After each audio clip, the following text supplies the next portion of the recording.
En 1604 se firmó la paz con Inglaterra que daba fin a la guerra iniciada el año 1585. El Tratado de Somerset House se produjo como consecuencia de las victorias obtenidas sobre los invasores ingleses, en especial la obtenida sobre el pirata Drake el año 1596 al mando de la contraarmada Invencible en su ataque fallido sobre Lisboa, donde los ingleses sufrieron una humillante derrota, más desastrosa que la sufrida por España con el tema de la Grande General Armada, el tema de la Armada Invencible. A raíz de este acuerdo de paz, Inglaterra fue capaz de consolidar su soberanía en Irlanda, además de ser autorizada a establecer colonias en determinados territorios de América del Norte que no revestían interés para España. Por su parte, los ingleses debieron abandonar su pretensión de controlar las rutas comerciales entre Europa y América y su promoción de flotas corsarias contra España, cesar en su apoyo a las revueltas en Flandes y permitir a las flotas españolas enviadas para combatir a los rebeldes holandeses utilizar los puertos ingleses, lo cual suponía una total rectificación en la política exterior inglesa. Fue, sin lugar a dudas, un hecho que costó a España más de lo que en aquel momento podía parecer. Para España el problema de Irlanda era de un nivel de primerísimo orden. Era vital para la supervivencia del imperio, como importante y por los mismos motivos resultaba para Inglaterra. Irlanda era un aliado de España que facilitaba hombres, generales que combatían junto a los tercios españoles en Flandes, personas que se sentían identificadas con la labor de España y que esperaban la necesaria ayuda de España para liberarse del yugo británico. No fue hasta finales de 1604 cuando se creó un tercio de irlandeses, otorgando el mando a Henry O'Neill, hijo de Hugh O'Neill. Con esta distinción, Felipe III reconocía el papel de los O'Neill en la lucha contra Inglaterra y los servicios que de ella había recibido la monarquía española. Pocos beneficios reportó esta paz para España, lo que se vio agravado cuando la revuelta de los tercios de 1606 quebrantó la convicción española respecto a la posibilidad de reconquistar las Provincias Unidas y junto con la suspensión de pagos de 1607 y las pérdidas sufridas en el comercio de las Indias ese mismo año, convenció al gobierno español de que había llegado el momento de negociar. Se daba paso al intento de negociar con los rebeldes flamencos lo que se conocerá en la historia como la tregua de los 12 años. El mismo día que se firmaba la tregua de los 12 años en Amberes, el 9 de abril de 1609, se procedía a la expulsión de los moriscos durante el reinado de Felipe III y siendo su valido Francisco de Rojas y Sandoval, el duque de Lerma.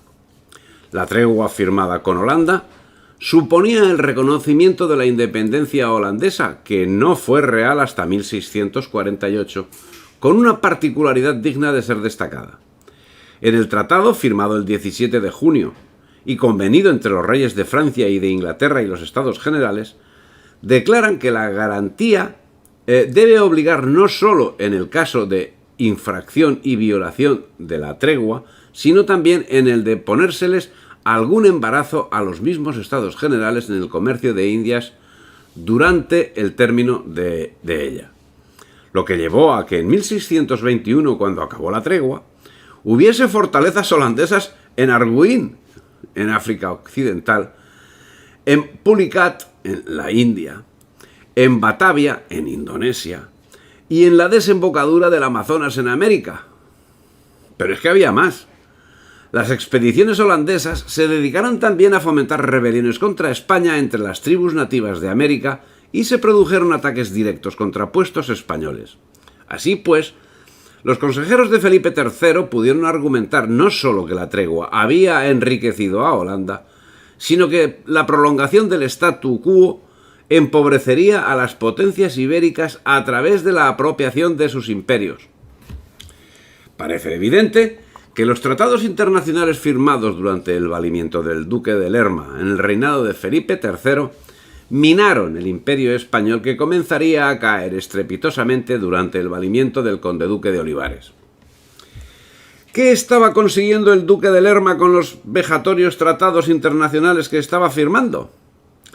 Con el Tratado de Vervins de 1598, con el de Londres de 1604 y con el de la tregua ajustada en abril de 1609, había ido comprando España, con más o menos sacrificio de su honra nacional, la paz con Francia, con Inglaterra y con las Provincias Unidas de Flandes, las 3 guerras que le habían consumido sus hombres, agotado sus tesoros y robado sus brazos a la agricultura, al comercio y a las artes.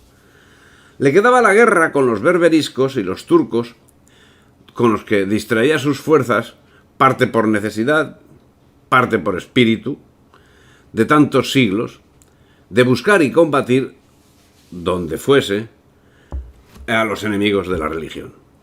Una paz sin honra y sin otra justificación que la misma paz.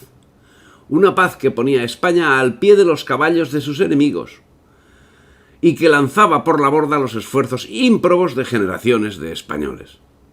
El Tratado de Vervins posibilitó las incursiones francesas e inglesas en el Caribe, sembrando la piratería y el terror en la zona, mientras Francia, que por ese tratado renunciaba a los Países Bajos, y como era de prever, no cumplió con el tratado. Por su parte, el Trato de Amberes, que dio lugar a la tregua de los 12 años, daba libertad a los holandeses para comerciar con América a cambio de que se respetase la religión católica. Como en los demás tratados, España cumplió. Y como en los demás tratados, los otros firmantes cumplieron con sus intereses. La independencia de Holanda, Zelanda, Utrecht, Frisia, Groninga, Overijssel y Gueldres fue un hecho consumado que otros países del entorno pronto reconocieron oficialmente y extendieron colonias por todo el mundo. Y España obtuvo a cambio la Pax Hispánica y el hostigamiento del imperio por parte de los enemigos de siempre. Tal fue el célebre tratado de la tregua de los 12 años que volvió a aquellos países el reposo después de cerca de medio siglo de funestas alteraciones y costosísimas guerras, que aseguró la independencia de la República de las Provincias, pero en que España, descendiendo a pactar como de potencia a potencia con unos pocos súbditos rebeldes, dejándose imponer de ellos humillantes condiciones, dio por perdidos los sacrificios de hombres y de tesoros de más de 40 años y puso de manifiesto a los ojos del mundo la flaqueza a que había venido y la impotencia en que estaba cayendo. En esos mismos momentos se estaba fraguando lo que acabaría convirtiéndose en la Guerra de los 30 años, que empezaría como tal el año 1618. La formación de la Unión Evangélica o Liga Protestante en 1608, una alianza defensiva de los príncipes y ciudades protestantes, dirigida por el elector palatino, el calvinista Federico V, que contaba con la ayuda de Francia, de Inglaterra y de las Provincias Unidas. La respuesta no se hizo esperar, con la formación en 1609 de la Santa Liga Alemana, en la que los católicos se unieron bajo la iniciativa de Maximiliano de Baviera. El enfrentamiento entre ambas formaciones devenía inevitable. En 1618, el Imperio alemán se encontró en llamas por los enfrentamientos religiosos ocasionados por los protestantes de Bohemia, cuando estos se negaron a reconocer como rey al católico Fernando II de Habsburgo y proclamaron monarca a Federico V, lo que hicieron mientras lanzaban por la ventana del palacio a 2 ministros católicos en lo que fue conocido como defenestración de Praga. Cuidado, fueron lanzados desde 18 metros de altura. Su secretario, leal, pero muy imprudente, protestó ante esa barbaridad. Corrió la misma suerte. Milagrosamente, no murió ninguno de los 3. No murió ninguno de los 3 cayendo de 18 metros. Porque cayeron sobre los montones de desperdicios que se habían ido acumulando en el foso del castillo. y gracias a esos desperdicios lograron salvar la vida. Bueno, salieron tambaleándose, ayudados por sus criados, esquivaron los disparos que les hacían desde la Cámara del Consejo, bueno, y se pusieron a salvo. La defenestración de Praga. 2 años después de la defenestración, la Asamblea eligió un comité de 36 miembros, 12 de cada uno de los estados de la Dieta, que comprendía a nobles, pequeños nobles y burgueses, para formar un gobierno provisional, y les autorizó a formar un ejército de 5.000 hombres para expulsar las pocas guarniciones leales al emperador. Un detalle a tener en cuenta: los soldados de la Dieta eran siervos, o en su caso, soldados de fortuna extranjeros. Ojo al dato. Con este hecho, se dio lugar al inicio de lo que sería la Guerra de los 30 años, que duraría hasta 1648. Aunque España no estaba en condiciones de intervenir, ya que en 1621 expiraba la tregua de los 12 años con los holandeses, envió tropas de ayuda al emperador Fernando II, que si en un principio tuvieron lucidas victorias, como la de Breda, al mando del general Spínola el año 1625, conocieron terribles derrotas, como la de Rocroi en 1643. Desbordado ante la alianza de holandeses, ingleses, venecianos y protestantes alemanes, y globalmente de rebote, fue un fracaso para España, que acabó siendo mutilada en la Paz de Westfalia del año 1648, en cuya paz perdió las posesiones de los Países Bajos tras haber sufrido humillantes derrotas en Luxemburgo, en Cartagena, en el Rin, en Italia, donde se estaban gestando también levantamientos populares que estallaron en Sicilia y en Nápoles el año 1647. Amparándose en esta situación, Francia engordó mediando los ardides de Mazarino, que era el delfín de Richelieu y había sido, criado en España. Bueno, fue un traidor que había sido educado en la Universidad de Alcalá y era brazo derecho de la hermana de Felipe IV, Ana de Austria, a la sazón madre de Luis XIV. Bien, si te ha gustado el vídeo, dale me gusta, difunde y suscríbete al canal. Daba comienzo la Guerra de los 30 años, que tuvo sus más primitivos orígenes en el profundo antagonismo religioso engendrado por la difusión de la Reforma protestante. La animosidad religiosa, sobre todo entre los más decididos partidarios de las facciones protestante y católica que estaban enfrentadas, extendió la guerra y fue asimismo un factor decisivo en fases posteriores. Sin embargo, según el conflicto iba ganando impulso, su carácter cambió, primando las rivalidades dinásticas de los príncipes alemanes y la determinación de ciertas potencias europeas, sobre todo Suecia y Francia, de frenar la supremacía del Sacro Imperio Romano Germánico, que por entonces era, junto a la monarquía hispánica, el principal instrumento político de la poderosa Casa de Habsburgo. La guerra adquirió una dimensión internacional cuando varios estados protestantes alemanes solicitaron ayuda extranjera para enfrentarse al Sacro Imperio. Inglaterra, Francia y otras potencias de Europa occidental se alarmaron por la creciente fuerza de los Habsburgo, pero los dos primeros reinos, entonces aliados frente a España, se abstuvieron de intervenir de forma inmediata debido a sus dificultades internas. Sin embargo, Cristián IV, rey de Dinamarca y Noruega, sí acudió en ayuda de los protestantes alemanes, movido principalmente por consideraciones no religiosas. Deseaba ocupar nuevos territorios en el noroeste de Europa y acabar con el control que la Casa Habsburgo ejercía sobre el ducado danés de Holstein. Pero por otra parte, Luis XIII de Francia, para facilitar su campaña abierta en Italia, veía conveniente reabrir la guerra en los Países Bajos. Por su parte, el rey Jacobo de Inglaterra, para presionar la restauración de su yerno Federico en el Palatinado, también estaba interesado en renovar la guerra en los Países Bajos. Un incumplimiento manifiesto de los tratados firmados con España. Estas circunstancias, unidas a la defenestración de Praga, serían los principales acontecimientos que dieron pie a la Guerra de los 30 años, que duraría hasta el Tratado de Paz firmado el 24 de octubre de 1648 en Münster, Renania. No es nada exagerado mantener que en el siglo XVII no había ninguna nación tan europea como España.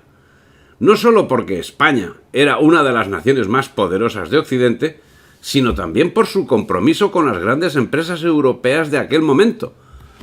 En concreto, pensemos en su vinculación con la Guerra de los 30 años. España se puede sostener que no entró nunca en una guerra ofensiva, sino que se mantuvo siempre en una guerra defensiva. Tal vez esto fue un grave error estratégico, al perder España la iniciativa en la conducción de la guerra. Intereses particulares de los validos fueron sin duda que esto sucediese así, porque la actitud no se sostiene ni desde el punto de vista militar, porque los ejércitos españoles estaban directísimamente implicados. Era la falta de voluntad de dirigir la guerra por parte de unos dirigentes políticos que da la sensación que querían guardar las formas mientras otros eran los que morían en el campo de batalla. La guerra, que acabó implicando a un importante número de países, tenía motivaciones bien distintas. En 1618 había habido 4 tensiones fundamentales en el sistema político europeo. La lucha entre España y los holandeses. La confrontación de príncipes y estados, en gran parte protestantes, con los Habsburgo católicos en el imperio. La enemistad entre Suecia y Polonia. Y la rivalidad entre Francia y los Habsburgo. Esta última circunstancia tuvo para España resultados letales, debido al encono que mostraba el maquiavélico cardenal Richelieu, que dirigía los asuntos de Francia en la corte de Luis XIII desde el año 1622.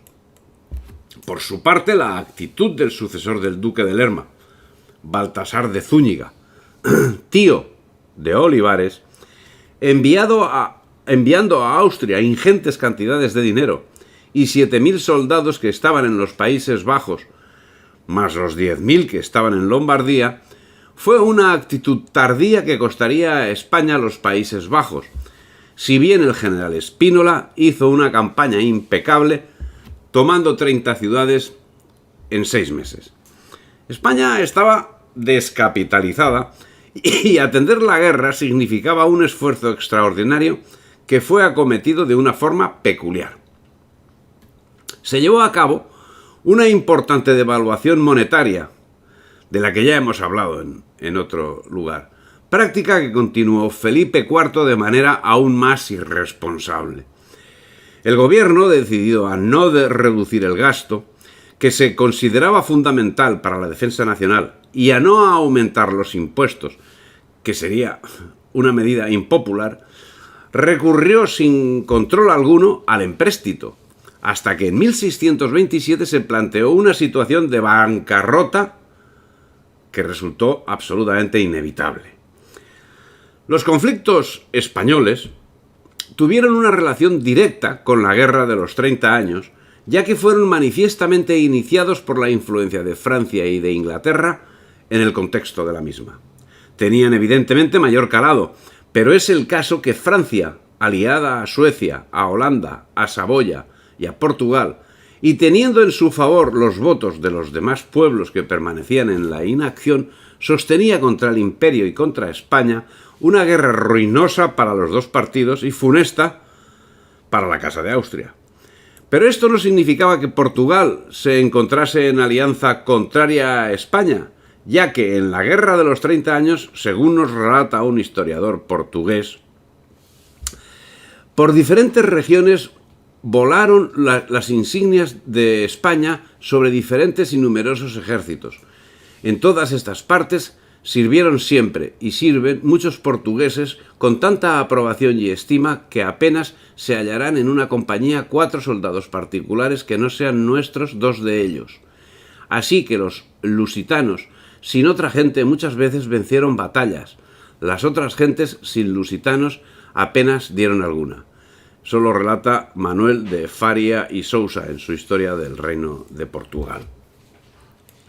Que una guerra dure 30 años es indicativo de que ningún bando tenía mucha preeminencia sobre el otro y las refriegas, toma de posiciones y pérdida de las mismas, pues se sucedían. Así, si París estuvo en peligro casi a finales de la guerra, a principios de 1619 incluso Viena, la capital imperial, se vio amenazada por los ejércitos de la Unión Evangélica. A finales de ese año, tras deponer a Fernando II, los rebeldes ofrecieron el trono de Bohemia a Federico V, elector del Palatinado. A partir de ese momento, diversos sectores de la Unión Evangélica, formados principalmente por luteranos, se retiraron de la lucha, dado que Federico V, aunque protestante como ellos, profesaba el calvinismo. Aprovechando las disensiones protestantes, en concreto la declaración de guerra hecha por la Sajonia luterana a Bohemia y la invasión española del Palatinado, Fernando II, que se había convertido en emperador en agosto de 1619, rápidamente asumió la ofensiva. Mientras tanto, la situación de los Países Bajos era de perpetuo coste humano, político y económico para España. No había nada en común entre España y quienes por todos los conceptos se encontraban más cercanos a Inglaterra. En agosto de 1619, los Estados Generales, dominados por los orangistas, autorizaron la construcción de una flota de guerra especial que habría de navegar hasta Perú y capturar o destruir la plata con la que España esperaba financiar la guerra en los Países Bajos. Mientras, Francia e Inglaterra deseaban que continuase la guerra, porque ello desviaba fuerzas españolas que podían perjudicar sus actividades. La guerra se reanudó y los comerciantes holandeses fueron expulsados de todo el imperio. Sin los Países Bajos, España, que era señora de los males, podía haber mantenido una indiscutible superioridad mediterránea y atlántica sin interferir en las rivalidades y ambiciones y querellas intraeuropeas. España, por su intervención voluntaria en ellas, cometió el pecado de ser demasiado europea. En 1621, al terminar la tregua de los 12 años, se reiniciaría la guerra con las Provincias Unidas, algo que atraería demasiados esfuerzos españoles en beneficio de los intereses franceses e ingleses. Con el recrudecimiento de este conflicto, mantenido por España como recuerdo de Carlos I, en 1628 se perdió la flota de Indias a manos del pirata Piet Hein, con cuya plata se financió la flota que acabó tomando Pernambuco, en Brasil, 2 años más tarde. Los holandeses comerciaban con Brasil con la connivencia de oficiales y comerciantes portugueses, cristianos nuevos en la mayoría de las ocasiones, de Viana y Oporto, y eran ellos quienes facilitaban servicios tales como agentes de protección y una bandera de conveniencia. Los comerciantes holandeses estimaban que en el decenio de 1620 dominaban entre la mitad y las 2/3 partes del tráfico de mercancías entre Brasil y Europa. En el momento en que llegó a su fin la tregua en las Provincias Unidas, se construían todos los años 15 barcos solo para el comercio con Brasil, y los barcos holandeses importaban a través de Portugal 50.000 balas de azúcar, aparte de madera, Brasil, algodón y cueros. Si te ha gustado el vídeo, dale me gusta, difunde y suscríbete al canal. En medio de la guerra de los 30 años, y con el acoso de las posesiones portuguesas, el Imperio portugués, que había encontrado en la producción azucarera un elemento de primer orden para el desarrollo, pasaba a estar muy amenazado por los ataques iniciados por las Provincias Unidas y por Inglaterra, que tenían puesta la mira en los asentamientos de Brasil. La monarquía hispánica, consciente de esa situación, aplicó sus esfuerzos a la defensa de estas posiciones, pero a pesar de los esfuerzos de los españoles para defender el imperio lusitano, los portugueses lanzaron la culpa de estas amenazas contra Felipe IV. Los rebeldes holandeses llevaban sus acciones contra el imperio español. Así, una flota, formada con fondos facilitados por Inglaterra, tomó Bahía el año 1624 y no fue expulsada hasta un año más tarde. Pero no estaría en América la acción contra España, sino en la alianza entre las Provincias Unidas, Suecia, Dinamarca, Francia e Inglaterra. Y es que la causa de la inquietud en Europa no era Federico de Bohemia, sino España. Pronto participó Inglaterra en la alianza española, en la alianza anti-española. En otoño del mismo 1624, la flota anglo-holandesa atacaba Cádiz e intentaba una acción contra la flota de Indias, obteniendo sendos, estruendosos fracasos. Pero la coalición se ampliaría el año siguiente. Por su parte, Richelieu ascendía posiciones en Francia. Este hecho posibilitaría a medio plazo la alianza con Suecia, apoyando descaradamente al bando protestante, consiguientemente al recrudecimiento de la guerra y al desenlace de la misma, contrario a los intereses de España. Y es que Richelieu, ante aquel trágico dilema entre nacionalismo francés o universalismo cristiano, el cardenal de la Iglesia romana escogió lo primero. Y en ese preciso momento, que se pudo todo, entre otras cosas por esa acción, acabó perdiéndose todo.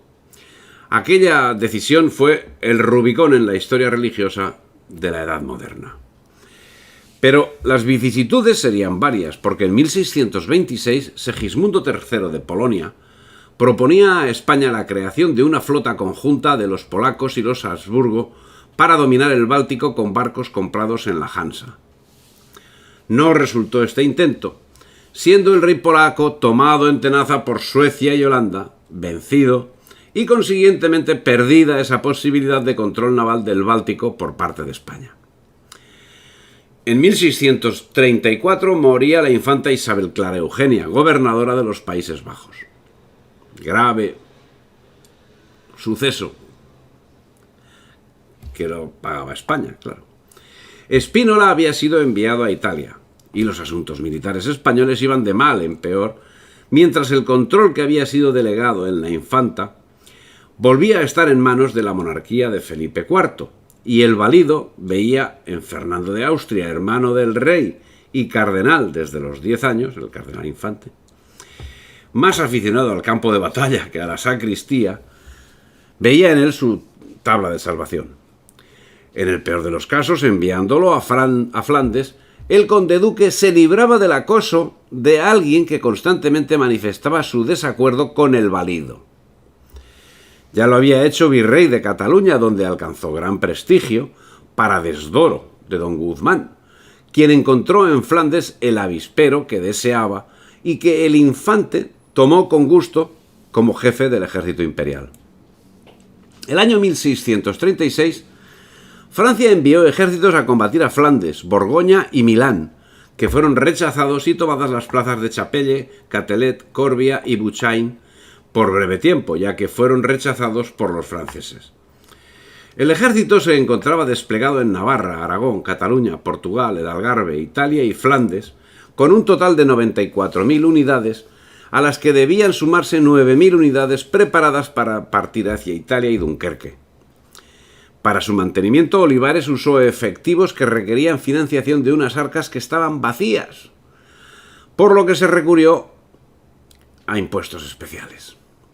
Tras la muerte de la regente Isabel Clara Eugenia, la regente en los Países Bajos, y la marcha de Fernando de Austria al frente de los tercios de Flandes en los años 1634 a 1638, conoce todavía horas pasajeras y a veces magníficas de triunfos. En 1634 el cardenal infante venció en Nördlingen. El 35 y el 37 llegan los galeones de América repletos como nunca de tesoros con que enjugar la penuria nacional. El 36 hay victorias lucidas en Milán debidas a Leganés, pariente y amadísimo protegido del valido, y en Flandes. Por todo ello, Olivares organizó las célebres fiestas, en las cuales era bastante experto, en el Buen Retiro y en las calles casi todo el mes de febrero de 1637, añadiendo el pretexto tan extraño al bien material de España de la elección del rey de Hungría como rey de romanos en Ratisbona. El cardenal infante Fernando, que desde los 10 años había sido dedicado a la Iglesia como cardenal, demostró que tal designación había sido un manifiesto error, pues su verdadero interés era la milicia. Con su flamante título de general de los ejércitos en 1634 se disponía a trasladarse de Nápoles a Flandes, cuando fue llamado por Fernando de Habsburgo para combatir en Baviera contra las tropas suecas de Gustav Horn para la conquista de Nördlingen. Ahí se dirigió y aniquiló las tropas suecas de Bernardo de Weimar. 12.000 cadáveres, 80 cañones, 4.000 furgones y 300 banderas fueron las pérdidas que se le infligió a los suecos. La batalla había sido vencida de antemano por los suecos.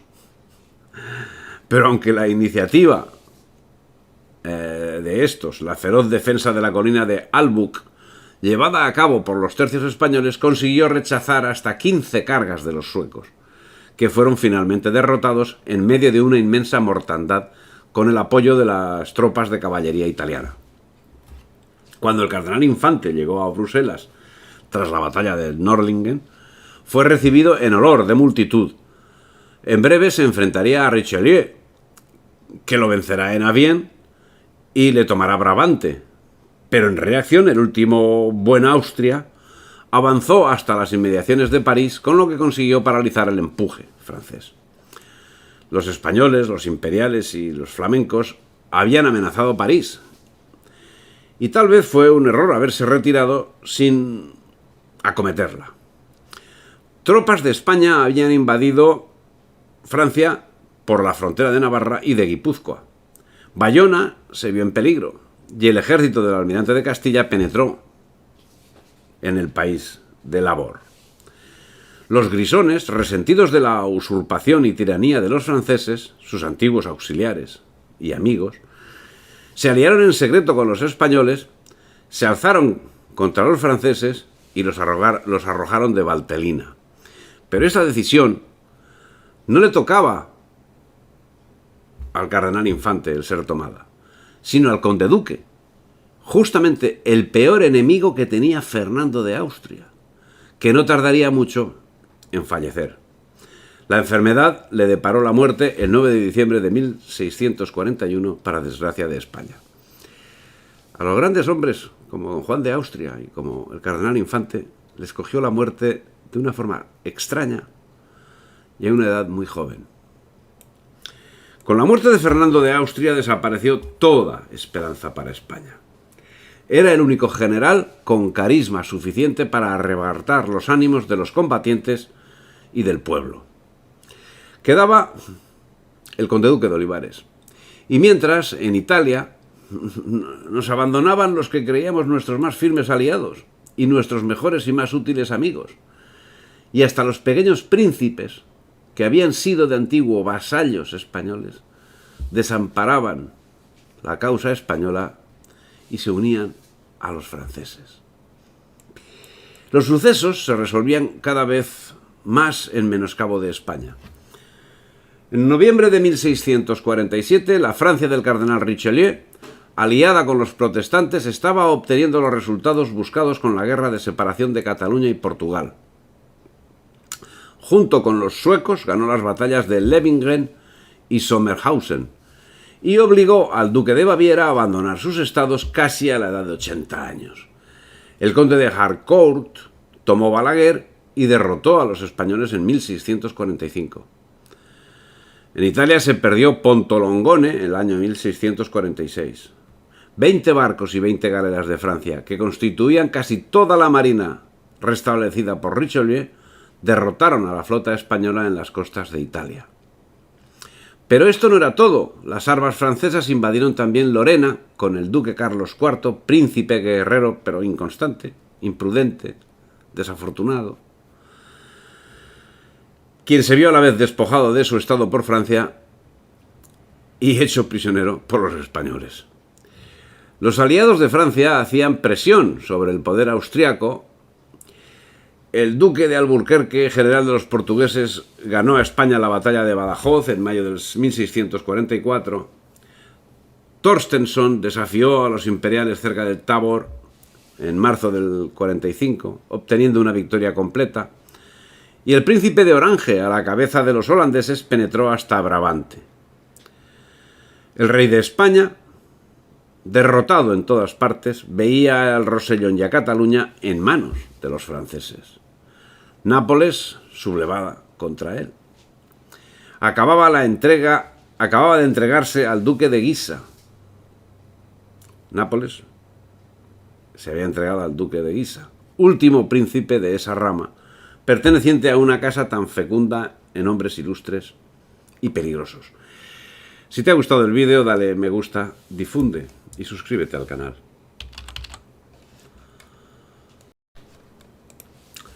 El 30 de enero de 1648 se llegó a un alto el fuego en los Países Bajos, en la Paz de Münster. Las cosas parecían ponerse de cara para España, ya que podía dedicarse a hacer frente a los ejércitos franceses, por lo que Mazarino, que estaba agobiado por las revueltas ocasionadas dentro de Francia, durante las que estuvo proscrito y elevado nuevamente a los más altos cargos, volcó todos sus esfuerzos en lo que sería la ruina para España, que no fue otra que la Paz de Westfalia, en la que los franceses unidos a los suecos se convirtieron en los legisladores del imperio. Mazarino llegó incluso a superar en habilidad al propio Richelieu. En los inicios de la Fronda, el cardenal recurrió a una acción que, bueno, no es propia de una persona honesta. Fue calificada entonces de habilidad política para apresar a los príncipes. Y es que se acusó a los frondeurs de haber intentado asesinar al príncipe de Condé. Mazarino le hizo creer que se trataba de detener a uno de los conjurados y de engañar a los frondeurs, que Su Alteza debía firmar la orden para que los gendarmes de la Guardia estuvieran alertas en el Louvre, y el Gran Condé firmó la orden de su propia detención. Es difícil hallar mejor ejemplo de que la habilidad política consiste muchas veces en el engaño, y de que la sagacidad estriba en saber descubrir al mentiroso. En la historia sucede exactamente lo mismo. Una vez huido, decidió apagar su frustración alimentándose del maná que le ofrecían los españoles, con quienes se alió. De este modo, Condé se sumó a la larga lista de aristócratas galos que habían sellado acuerdos con España en los años precedentes, como el de marzo de 1642 entre Olivares y Gastón de Borbón, hermano de Luis XIII. Evidentemente, Gaspar de Guzmán mostraba en estos actos las habilidades propias de una mente maquiavélica, digno rival del cardenal Richelieu. Pero mientras Francia era creciente, España era decreciente. Llegado ya el año 30 de la contienda que enfrentaba a España y a Europa, deshecha España, se reunieron todos los contendientes en Westfalia, todos menos España, y llegaron a un acuerdo para sellar la paz. En realidad se firmaron dos tratados en 1648, el 15 de mayo en Osnabrück y el 24 de octubre en Münster. En paralelo a las sesiones oficiales del Congreso de Westfalia se desarrolló todo un submundo de operaciones secretas avaladas por todos los delegados, un verdadero mercado de subastas, de ofertas y contraofertas, tratos y traiciones, espionajes e intrigas. Ya antes del Congreso, Portugal había negociado una tregua limitada con los holandeses y acuerdos secretos con Francia, Inglaterra y con Suecia. En la práctica, estos acuerdos se revocaban más o menos unos a otros. Los tres principales pretendientes de Portugal albergaban profundos recelos entre sí y además tenían agendas claramente diferentes. El holandés buscaba desmantelar las comunicaciones externas de Portugal con el fin de aislar sus posiciones y reemplazar el complejo comercial ibérico por otro nuevo bajo su control. La prioridad de Francia era destruir la hegemonía continental de la monarquía hispánica. Por su parte, Inglaterra estaba enteramente dominada por la oligarquía militar aliada a los empresarios londinenses. Ambos, cierto es, enardecidos de un entusiasmo religioso anti-español, pero más importante aún, determinados a competir en el nuevo concepto de mercado global con sus correligionarios protestantes, los holandeses. En este contexto, entendieron a la perfección el significado y el potencial que representaba Portugal en la lucha por el control de los nuevos centros de poder, África, Asia y sobre todo el Atlántico. España y Portugal, sería el pagano de la fiesta. ¿Hizo bien España en no participar en los tratados? Sería cuestión que alguien con más conocimiento emita su juicio al respecto. La paz de Westfalia de 24 de octubre de 1648 significó el fin de la Guerra de los 30 años y para España la pérdida del control de Europa. La peste bubónica se cebaría también en Italia y en España, mientras en toda Europa se difundían las teorías milenaristas y el final de los tiempos en el año 1666, haciendo que se extendiese la idea de que estaban viviendo tiempos malditos. Desde luego lo eran para España. ¿Y para Europa? Fracasó la Europa posible y surgió la Europa de los nacionalismos, de los mercaderes, que ha perdurado hasta hoy día. Los vencedores de la Guerra de los 30 años, en este caso Francia, y el perdedor España, afrontaban ahora el último fleco de la guerra, el que mejor habían gestionado los aliados protestantes y Francia, y el que más daño hacía a España. Entre el 13 de agosto y el 7 de noviembre de 1659, los ministros plenipotenciarios Luis de Haro y el cardenal Mazarino celebraban 24 largas entrevistas que concluyeron con la redacción de un tratado de paz y un contrato de matrimonio. Era el Tratado de los Pirineos, por el cual se mutilaba de España el Rosellón y la Cerdaña, contribución que habían facilitado los dirigentes de la Generalidad de Cataluña y los parásitos de la corte a los enemigos de España. Pero contra lo que parece, la mutilación no había terminado. En 1665 moría Felipe IV y en ese momento Luis XIV pretendió que Flandes, Brabante y el Franco Condado debían ser devueltas a su mujer a pesar de haber renunciado a ellas en las capitulaciones matrimoniales. España pasaba a ser sorteada por las potencias europeas. Todos los hermanos de Carlos II, rey de España, habían muerto. Carlos era de constitución débil y enfermiza. Luis XIV y Leopoldo hicieron durante su infancia sobre poco más o menos el mismo tratado de partición que comenzaron al morir el rey. Por este tratado, que actualmente se halla en el depósito del Louvre, Leopoldo debía dejar a Luis XIV en posesión de Flandes, a condición de que a la muerte de Carlos, España pasara a ser dominio del emperador. Quedaban sentadas las bases para lo que fue la Guerra de Sucesión. En 1667 Francia invadió Flandes y la monarquía hispánica determinó que era más importante el mantenimiento de este territorio que Portugal. La pérdida del Franco Condado se produjo en 3 semanas. España había dejado de ser lo que era.